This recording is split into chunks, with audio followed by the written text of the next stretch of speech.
Countdown for blastoff. X minus 5, minus 4, minus 3, minus 2, X minus 1, fire.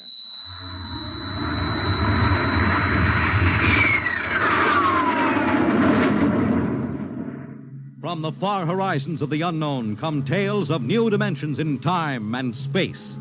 These are stories of the future, adventures in which you'll live in 1,000,000 could-be years on 1,000 would-be worlds.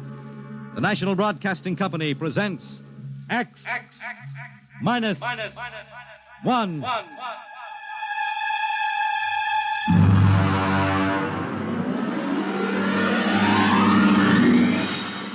Tonight's story, The Man in the Moon.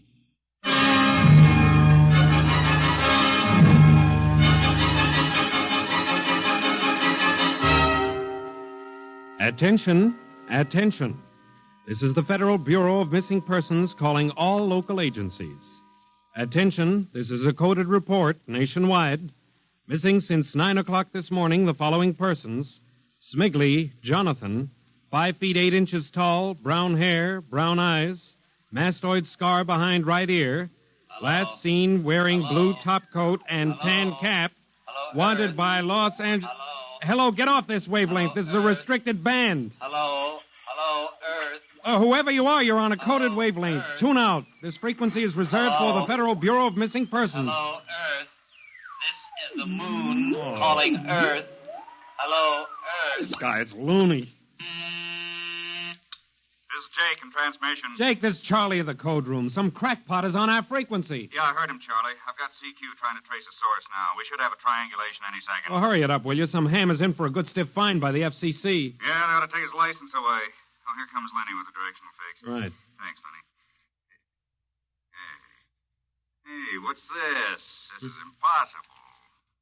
What's going on down there? How about it? Get that ham out of my kilocycles. Oh, listen, Charlie, unless this is a gag, that interference is being beamed from 240,000 miles away. Oh, now, Jake, you know there ain't no such thing as 240,000 miles away. Yes, there is, Charlie, straight up. Oh, now, wait a minute. Charlie, that signal is coming from the moon. Are you nuts? Oh, somebody might be bouncing it like a radar signal. Radar on this frequency? Where'd you study basic radio? Now, listen, Flathead, you asked for a fix. I gave the best fix our instruments can find. Take it or leave it. Somebody on the moon is calling the Bureau of Missing Persons.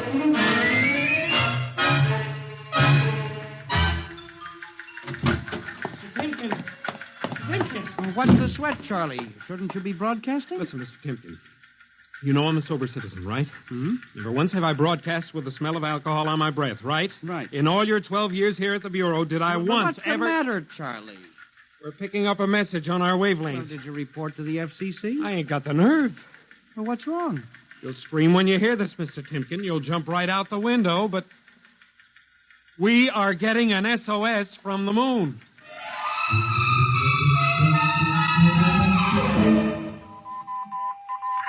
Well, that's it. He started on voice and switched to Morse. The way the signal repeats sounds like a phonograph record or automatic sender of some sort. Well, what's it say? Let's see here. Can you read me? Help, Otterburn. Will contact when moon is in phase. Let's have that again. Can you read me? Help, Otterburn. Will contact when moon is in phase. Otterburn. That sounds like a name, huh? Otterburn. Otterburn. Wait a minute. Something registered? Cornelius Otterburn. Holy jumping Jehoshaphat. Hey, where you going? To talk to the chief. Hey, wait a minute. What are you going to tell him? We just got a CQ from the man in the moon? That's exactly what I am going to tell him, Charlie. Hey. Oh, this is just too much for me.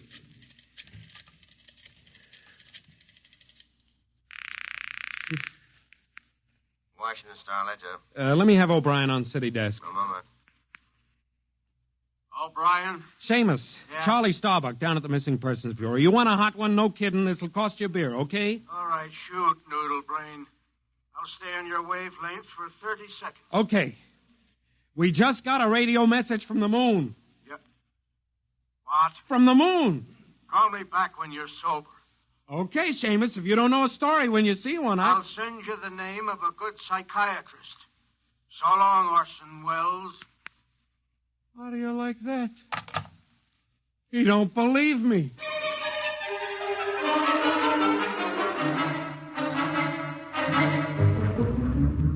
Otterburn, Mr. Wade. Now, does that name ring a bell? You're the man with the photographic memory, Henry. What about Otterburn? Cornelius Otterburn, atomic physicist, reported missing from his home in Baltimore on June 5th, 1945. Just 5 years ago. Vanished completely. Are you trying to tell me you really think there's something to this man-on-the-moon business? Henry, I'm surprised at you. This is some crackpot trying to jam the airwaves. Yes, but the name Otterburn is so unusual. So are a lot of names. But I have a theory that... I was afraid of that. Henry, you always have a theory. Let's see, what was it last year? Oh, yes. That people disappear in occupational cycle. But it's true. Please, Henry, I'm a busy man. You expect me to believe that this Otterburn is sitting up on the moon, sending out shortwave messages? Well, he might be on Earth bouncing the messages off the moon. But who's to say he isn't on the moon? Henry, as chief of this bureau, I have my hands full trying to coordinate reports from 48 states and Alaska. I have no time to include the moon. But, Mr. Wade... Out, Henry. But, Mr. Wade... Out, I'm busy. Yes, sir. Oh, here. Take this folder of reports for the dead file. Yes, sir.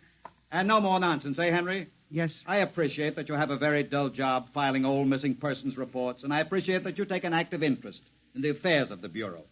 But no more nonsense, huh? No, sir. No more nonsense.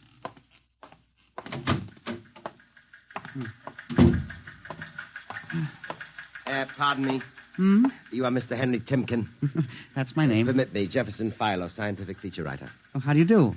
Oh, are you a newspaper man? Not exactly. I write as a hobby. Occasionally the papers give me leads on an assignment. If I may have a moment of your time. Oh, certainly. Just sit down at my desk over here. Thank you. My, that's quite a stack of papers. Filing.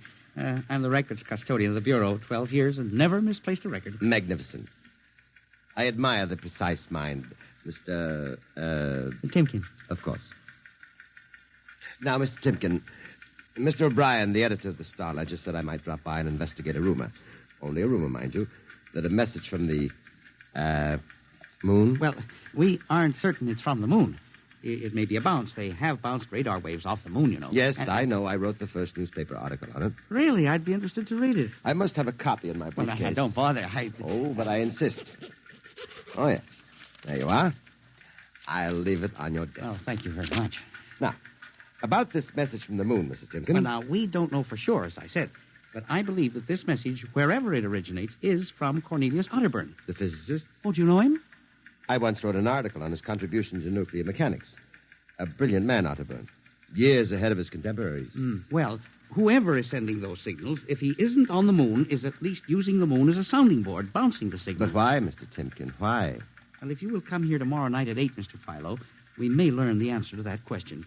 I've arranged with Charlie, our radio man, to let me use the equipment. May I consider this an invitation? You certainly may. Very well, sir. Until tomorrow night, then. Goodbye, Mr. Philo. Let's see now. Aiken, Abelard, Abramson, Rono, Atch... Well, that's funny.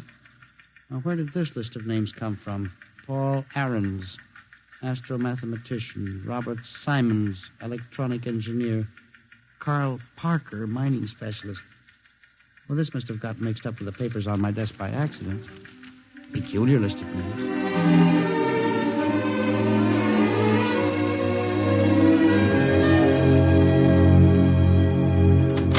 Oh, good morning, Charlie. Oh, hi, Mr. Timken. See, we made the papers. Oh? And how? And as the chief steamed up about it, he really gave me what for. What did the paper say? Oh, mostly ha-ha. Here's the Herald. Listen. Man on the moon contacts Missing Persons Bureau. Missing atomic scientists sitting on the moon, say Bureau experts, etc., etc. What a panning. Well, no wonder Mr. Wade is hopping. Say, about tonight, Mr. Timken, I don't Now, know. you promised you'd give me a key to the radio room. Yeah, but I didn't expect Well, this. I'll take full responsibility with Mr. Wade. At the time for the morning broadcast, we got quite a list today. Well, mind if I listen a while? We may hear Otterburn. Well, I ain't self-conscious. Just stick around. Yes. Attention, attention. This is the Federal Missing Persons Bureau calling all local agencies. Nationwide. This is a coded broadcast. The following persons are missing. Ahrens, Dr. Paul, What? 5'5", brown hair, brown eyes, scar on left side of chin, thick glasses. Ahrens. Occupation, astromathematician. Missing since 6 o'clock this morning. Being sought by Bel Air police. Charlie. Repeat. Dr. Paul Charlie, Ahrens. shut it off a second. Hold it. Delay 1 minute. Listen, Mr. Timken, it's okay to stay, but you can't interrupt Now, this. this is important. Did you say Dr. Aarons was reported missing this morning? 6 a.m. We got the report from Bel Air less than an hour ago. Are you certain, Charlie? Positive. What is this? Charlie, what's the next name on the list? Let's see. Simons, Robert, engineer. What? Came in less than 20 minutes ago. 20? Hey, what's the matter with you? You look like you've seen a ghost. It's nothing, Charlie, except that last night, quite by accident, someone left a list of names on my desk. And that list included the names of those 2 men who were reported missing within the last hour. What? Oh, that don't sound right to me. Well, it isn't right, Charlie. It leaves a big question to be answered. Who would make up a list of missing persons before they were missing, not after?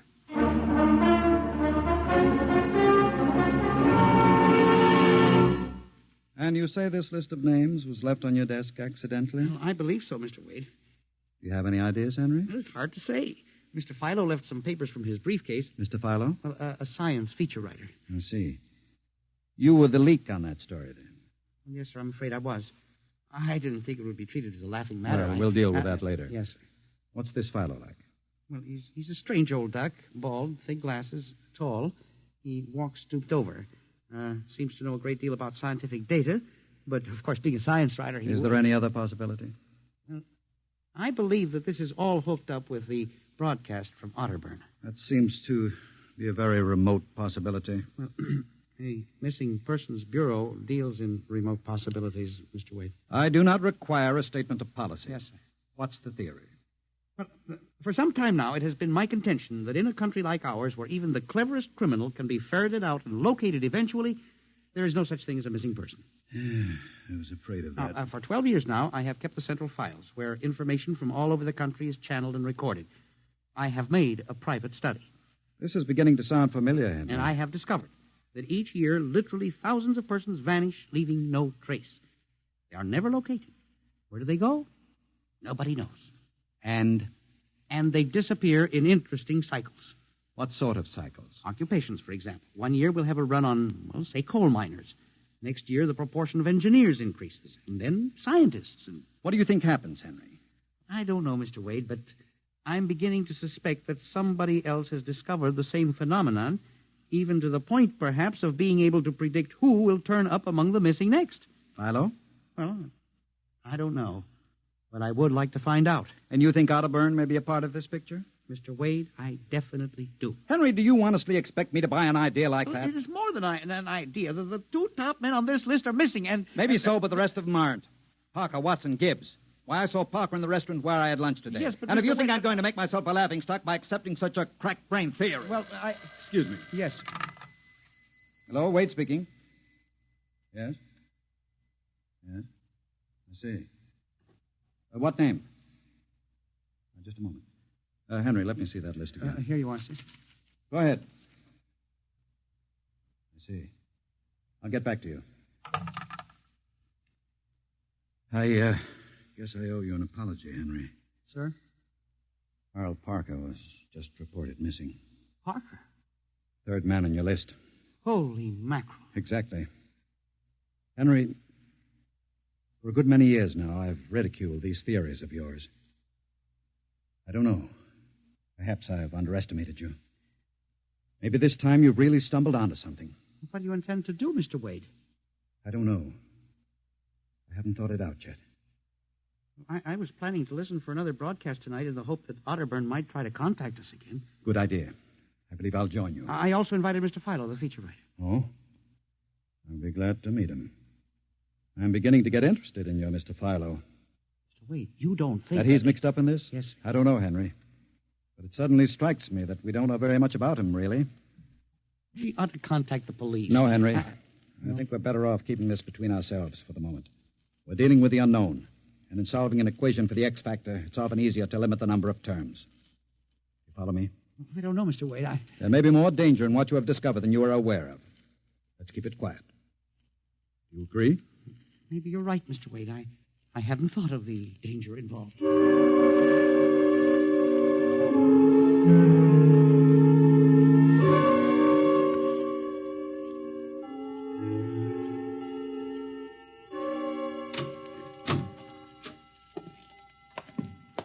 o'clock.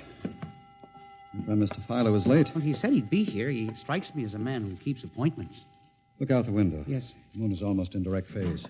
Can't wait much longer. Well, it's a perfectly clear night for transmission. If anybody's sending, we ought to pick it up with this equipment. You'd better switch on the set. Yes, sir. I never realized how eerie this office could be when it was empty. I left a light in the hall for Mr. Filer when he comes. Are you getting anything? Just some foreign stuff, I think. And that concludes the British portion of tonight's programming from Johannesburg, South Africa. We continue in April. That's a peculiar transmission sound. Earth. Now, that sounds like something. See if I can work the selector. The moon is in phase. Yes, sir. Hello, Earth. Can you hear me? I'll try to return. Hello? Hello? Hello, Earth. Hello, do you hear me? Oh, I get you now. Thank God. Who are you? Can you hear me? Who are you? This is Professor Cornelius Otterburn. Hello? Go on, I hear you. Not much time. They're on to me. They've located my sending point. Do you hear me? Go ahead, keep talking. I've only enough oxygen for a few minutes more. Well, where are you? I'm on the Earth side of the moon. You get that? The Earth side of the moon. A volcanic crater. Good. Start that recorder, Mr. Wade. Go on. Explain, please. Explain, Now please. listen closely. There is an Earth colony on the moon. There is an Earth colony on the far side of the moon, made up of renegade scientists and criminals. Professor Ernst Halsman. Halsman, he died in an insane asylum in 1938. Professor Ernst Halsman discovered nuclear rocket power in 1935. Turned his plans over to escaped inmates of the asylum. They took off and set up a colony on the far side of the moon in 1938. Go ahead, we're recording you. Each year, they recruit new colonists from Earth. Slave labor, mostly. I was kidnapped in 1945. Yes, I know. Keep talking. They wanted me to work on atomic drive for their flying disc. Still getting you. Go on. Last month, 6 others and I escaped. Speak louder. You got to stop them. Stop them. Stop who? The moon colony, planning to take over the Earth. Invasion. Oh. Hang on. No oxygen. Hard to breathe. Listen, they have agents on Earth. You hear me? Agents on Earth? Where? Who? Hello? Hello? Hello? Agents in... Henry, look out. Lights. Someone at the window. Get down. Henry, are you all right? I think so. His shot smashed the transmitter. And the lights. Strike a match. Careful. It was close. I got a look at him. From the description, it was your Mr. Philo. We got a recording anyway, but not the most important part of the message. Poor Otterburn, suffocating to death. Henry, we've got to get you out of here. He said they have agents. Philo was probably one of them. He'll be looking for you now, trying to kill you. But the police... Do you think the police would believe a fantastic story like this? People being kidnapped to the moon as slave labor? Moon colony planning an invasion of the Earth? But Henry, believe me, they'd trap us into straitjackets before we could finish. We've got to do something. We need time. Time to get proof. You don't think my theory was bunk then? I know it wasn't, Henry. Right now, my only concern is for your safety. But we can't walk out of here. Philo's probably waiting. Listen, there's a service elevator that leads to the basement garage. Yeah? We can get down there. There are some delivery trucks parked there all night. We can probably get one started. The garage door's off the ramp, work from the inside. We'll start the mechanism and make a run for it. I don't know. I think if we call the police... By the time the police get here, we'll be dead. You think Philo will wait outside all night? Come on. That's an order. Okay. But what about the recording of Otterburn's notes? We'll leave that here in the safe in my office. They'll never get into that. Let's go. You buzz the elevator while I hide the recording.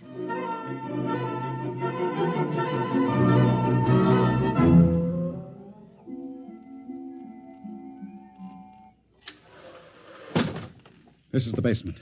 Come on. Keep to the side. Yes, sir. Shh. Let's try that delivery truck over there. I'll get in. All right, Henry. You start the mechanism to open the garage door, then jump onto the truck. Yes, sir. We'll make a dash for it. Where can we go? I have a farm outside Chevy Chase. It's private. Miles from the nearest neighbor and completely hidden by trees. We'll run for that. Go ahead. Start the door up. All right.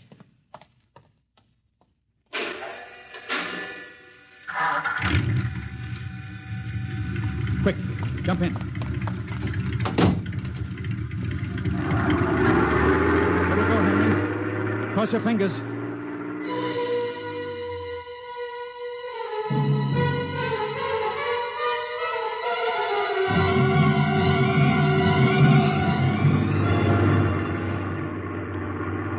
We made it out all right. Anything doing? There's a blue coupe behind us, Mr. Wade. It seems to be following. I'll cut up Pennsylvania Avenue. Now Route 1, toward Baltimore. It is following. He turned with us. Can you go faster? Not much faster. Oh, he's gaining on us. I've got an idea. Hang on, Henry. Yes. Why'd you stop? I'll turn off the lights.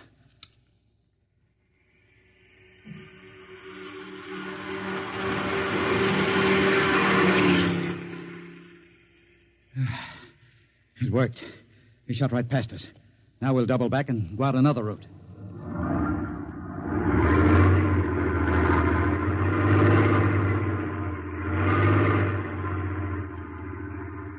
Well, I don't see anything. I think we've lost him. Good. I think everything's going to be all right now. We can be at my farm in less than an hour.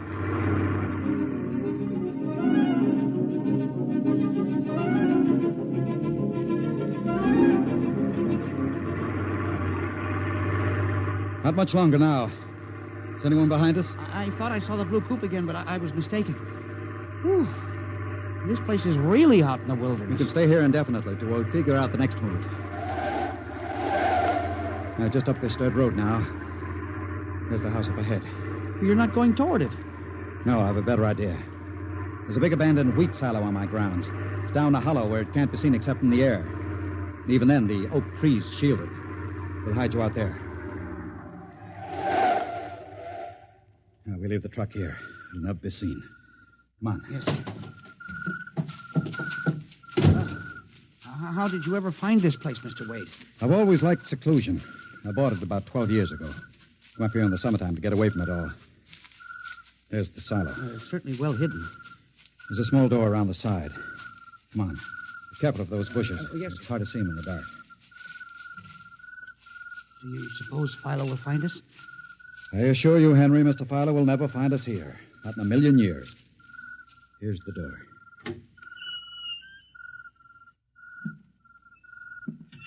It's pitch dark. Hold my arm. I know the way. Just a few steps up, and another door. Steel. This is an unusual silo. Double walled, wood outside and steel inside. Completely fireproof. An army couldn't wreck it. We're inside the inner shell. Careful. You're in a circular room. Stay here a moment. I'll go outside and see if the coast is clear. In a moment, your eyes will become accustomed to the darkness. I'll bring back some food and water. Don't be long, Mr. Wade. This place gives me the willies. Just a moment.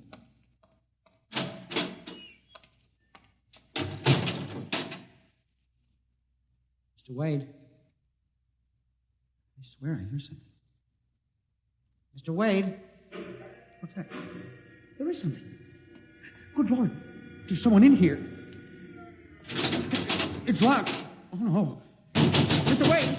Mr. Wade, let me out! I'm not alone in here! Mr. Wade!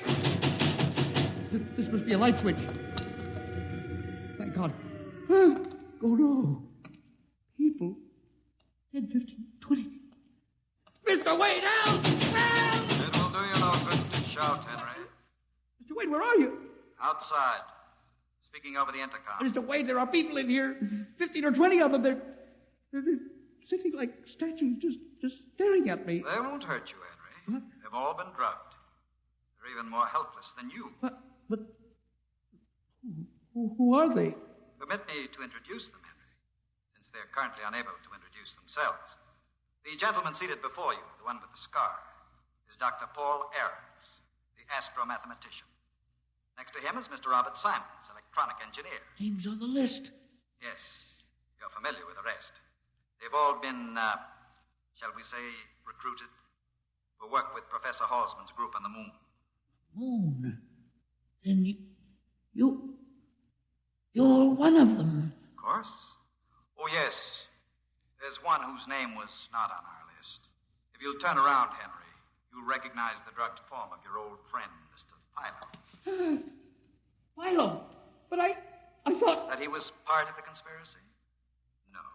On the contrary. His snooping made it necessary for us to include him. Yes, but the man in the window, the one who fired the shot... An agent of mine. The pilot of this ship. Ship? What ship? This silo is camouflaged for a rocket launching platform. In a moment, the roof will slide back for the rocket's takeoff. A rocket ship? In exactly 70 hours, you and your companions will join Professor Otterburn on the moon. But you can't do this to me. We have done it, Henry. No. You see, there was another name omitted in that list, which I carelessly mixed up with your papers. That of Henry Timken. No. Bon voyage. I won't let you do this. You can't. Please, let me out. Let me out, please. This can't happen. Let me out. Let me out.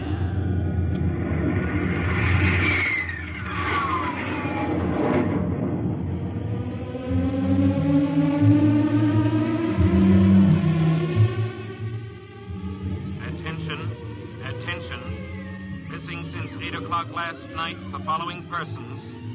Timken Henry, age 45, height 5 feet 8, 165 pounds, brown eyes, slightly balding. Occupation, records custodian. Repeat, Timken Henry, age 45, height 5 feet 8, 165 pounds.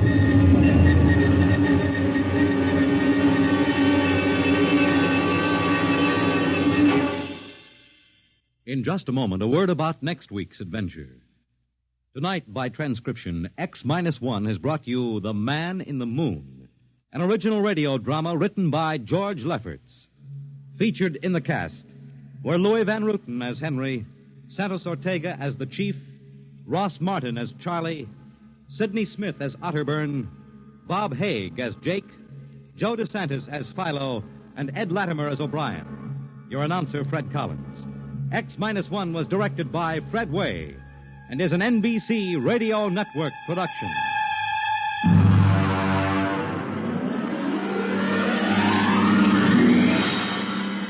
And now, next week, the sign on the window said Perigi's Wonderful Dolls.